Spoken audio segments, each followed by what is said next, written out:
ان 3 senior most ججز کے panel میں سے چیف جسٹس پاکستان کے لیے نامینیشن کرے گی۔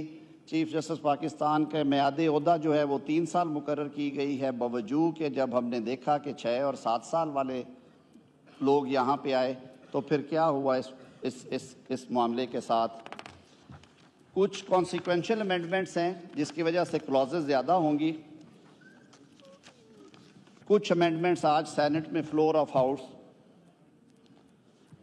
کچھ جو امینڈمنٹس ہیں وہ آن دا فلور آف ہاؤس اس بل کو سپورٹ کرتے ہوئے جمعیت علماء اسلام پاکستان کی طرف سے پیش کی گئی، جو بنیادی طور پہ ربا کے بارے میں، اسلامی نظریاتی کونسل کے بارے میں، فیڈرل شریعت کورٹ کے بارے میں تھی۔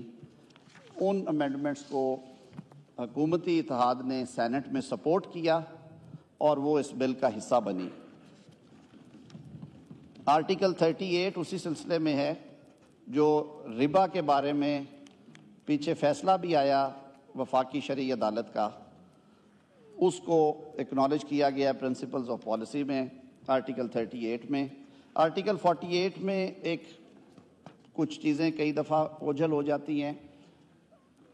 پارلیمانی نظام میں کابینہ سارے فیصلے کرتی ہے اور وزیر اعظم کی پھر ایڈوائس جاتی ہے یا کابینہ کے صدر صاحب اس کو اسینٹ کرتے ہیں، تو اس حوالے میں منسٹر فار اسٹیٹ کے لفظ رہ گئے تھے، وہ اب نکلنا ضروری تھے، وہ ختم کیے گئے ہیں۔ آرٹیکل 81 میں کچھ ترامیم کی گئی ہیں۔ ججز کی اکاؤنٹیبلٹی کے لیے سپریم جوڈیشل کونسل میں ایک الگ سیکریٹریٹ کے قیام کا یہاں پہ کہا گیا آرٹیکل 209 میں، اور جوڈیشل کمیشن آف پاکستان میرا حال اٹھ کے میلڈان ہے شہباز صاحب تسی میڑا بہت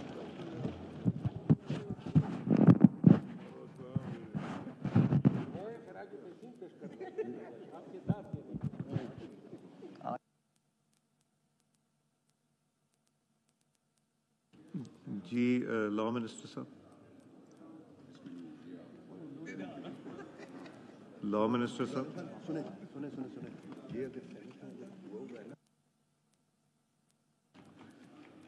لا منسٹر صاحب،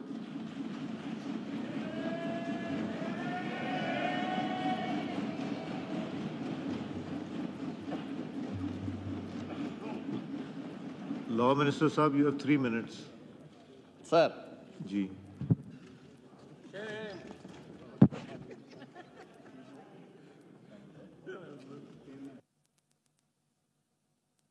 لا منسٹر صاحب،